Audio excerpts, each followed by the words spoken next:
But again, the issue with the discos and all of that will still remain a little bit contentious. From everything in the news, it looks like the government is trying to hold both the front end, the back end, and the middle. The TCN, of course, I saw that's one of the good news here, that the TCN reportedly secures $1 billion funding to rehabilitate infrastructure, wherever this money is coming from, and all of that. That's the transmission company of Nigeria. Yes. How critical is this in the entire value chain? I think it's important. I think the notion that the transmission link is the weakest link in the value chain is obvious. I think the discos are the weakest link in the value chain. But I think generation capacity has increased to about 6,700 megawatts, whereas transmission capacity is about 6,500 megawatts, which is not the most ideal situation to be in. So this is very good news for this transmission part of the value chain. If you link that to, I think last month they able to secure $1.5 billion plus this $1 billion, that is a very good investment. They can start building more substations in several parts of the country and improve their capacity. So it's very good. The upside is things are looking good for the power sector. But again, if we put all the powers we've generated, some folks say if we put it on TCN, we're going to burn it because the infrastructure there is not up to speed. It is a problem. That's the challenge, and that's why so much money is lost. That's why so much power is being idle and lost, because their infrastructure is aging. They can't absorb the required power from GenCos, and it now transmits to discos. Discos can't take. Yeah, because if TCN has all it takes to take all the power from the generators, yes, the discos would have to take it.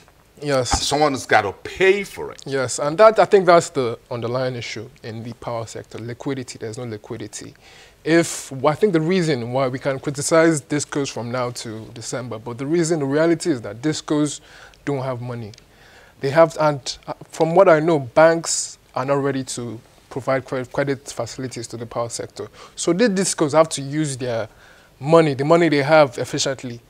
So discos will only provide electricity to areas where they know they can recoup their money. So areas like in VI, Ikoyi, Lekki, GRA, where there are meters installed, where they know they can recoup their money, discos would provide electricity to those areas. But whereas areas where it's hard to collect money, where people aren't paying, where people just cut down meters and do all sorts of nonsense, I think areas like Mushin, Yanapaja, they wouldn't provide electricity to that area. But the point is that if you go to where you call the rich lives, and if you look at what the discos have said, those who are owing them in the main are the big boys.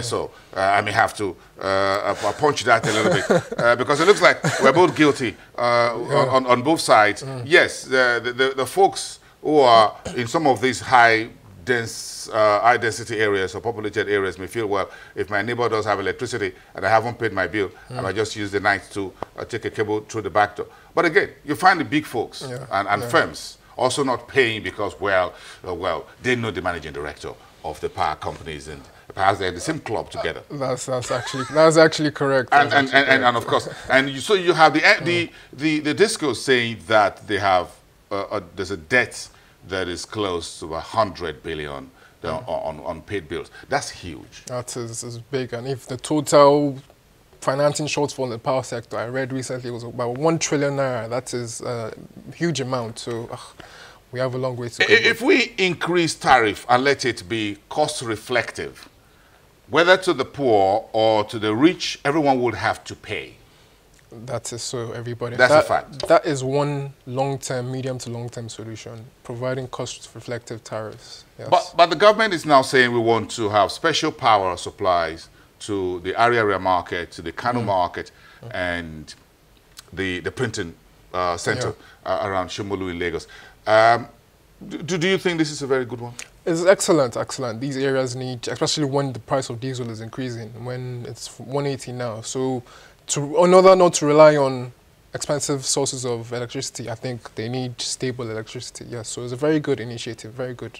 I haven't seen anything, and we need to have just about 2 minutes to go through this. Of course, the power generation, in terms of your analysis from your firm, is about 1.28 billion. Yes. That's amount, annualized about 470. yeah, the amount lost every year, $1.28 billion. That's a huge amount. Just look at that. If that can be saved, if the power sector is resolved, that amount can be saved. And just look at look at the numbers there. Very heartbreaking. But does it all trickle down, therefore, to what you call the current market prices? Yes. Okay. The good news is that we haven't seen any shift. Prices are still stable. This is the harvest season, so we should actually see commodity prices trend down in coming months. So we have yam, I think new yam should come in yam, cassava.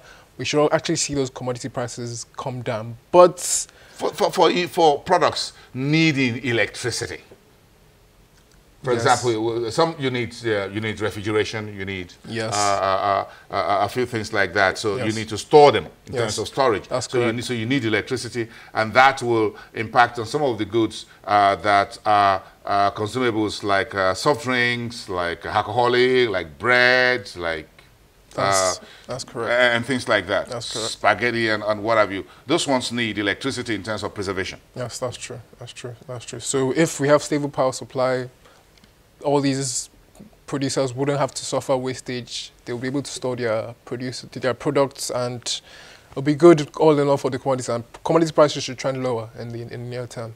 Commodity prices should trend lower in the near term. Thank you very much for coming in today. Thank you very much. And Adim Okwesa from Financial Derivatives Company. The key question, does the Buhari's administration mean business? Let's find some answers when we return. Stay with Business Morning.